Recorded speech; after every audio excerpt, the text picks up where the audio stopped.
நிவின்கிட்ட வந்து விஜய் வந்து நான் தான் வந்து உங்கள் அம்மா அப்பாவெல்லாம் வர வச்சேன் அப்படின்னு சொல்கிறாரு. அது கேட்டு அதிர்ச்சி அடைகிறார் நிவின். நீங்கள் என்ன சொல்கிறீங்க? ஆமா, அவங்களையும் கூட்டிகிட்டு வந்து கோயிலுக்கு வந்து சேருங்கன்னு சொல்லிட்டு ஃபோனை வச்சுட்டாரு. நிவினுக்கு ஒன்றுமே புரியல.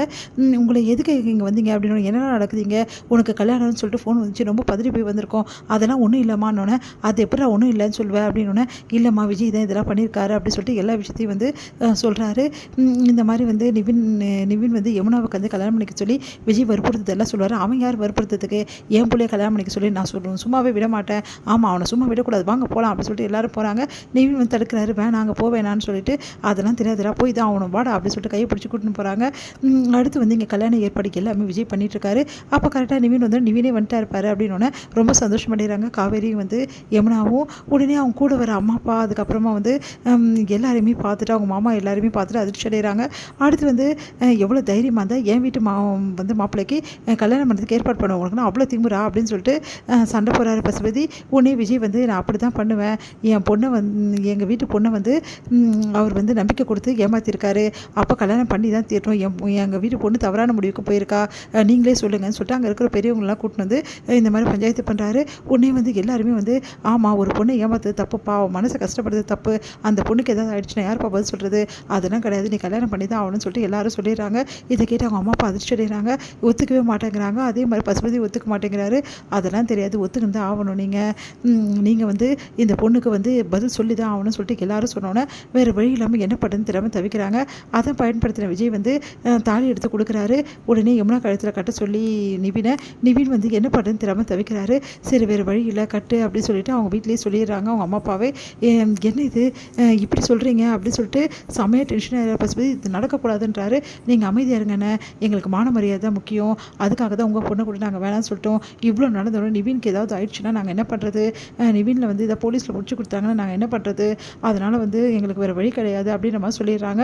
அதனால் வந்து பசுபதியால் எதுவும் செய்ய முடியாமல் நிற்கிறாரு. அடுத்து வந்து இது தானே ஆசைப்பட்டேன் அப்படின்னு சொல்லிட்டு சந்தோஷமாக விஜய் இருக்கார். இதெல்லாம் பார்த்தா காவேரிக்கு அதிர்ச்சி ஒரு பக்கமும், அதே மாதிரி சந்தோஷமாகவும் ஒரு பக்கமும் இருக்குது. ஒன்றும் புரியாமல் நிற்கிறாங்க காவேரி. அடுத்து வந்து வேறு வழி இல்லாமல் நிவின் வந்து யமுனா கழுத்தில் தாலி கட்டுறாரு.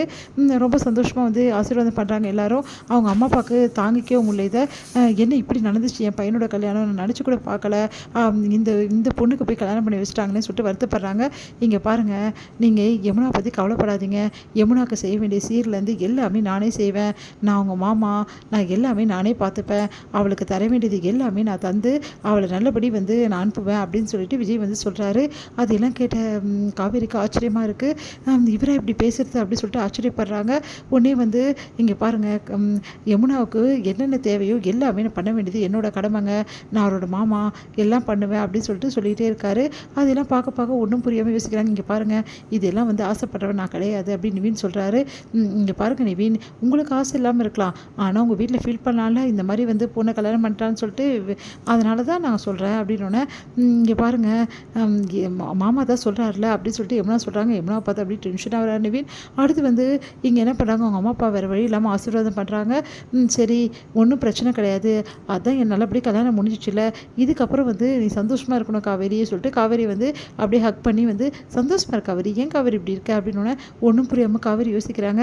சரி, நாங்கள் எங்கள் வீட்டுக்கு கூட்டிகிட்டு போகிறோம், அங்கே ஒரு பஞ்சாயத்து இருக்குது, அதை முடிச்சுட்டு தான் வந்து அவங்க வீட்டில் எதுவுமே உண்ணும் அப்படின்னு சொல்கிறாரு. இங்கே பாருங்கள் நிவின், ரொம்ப டென்ஷனாக இருங்க, பார்த்துக்கலாம் அப்படின்னோன்னா அப்படி நிவின் பார்த்து முறைச்சிட்டே இருக்காரு. காவேரி கிட்ட சொல்கிறாங்க, இங்கே பாரு, வீட்டுக்கு போகணுன்னு வந்து நான் பேசிக்கிறேன், நீ எதுவுமே பேசக்கூடாது, நான் எல்லாருக்கிட்டையும் சொல்கிறேன், பயப்படாத காவேரி அப்படின்றாங்க. இதோட முடியுது.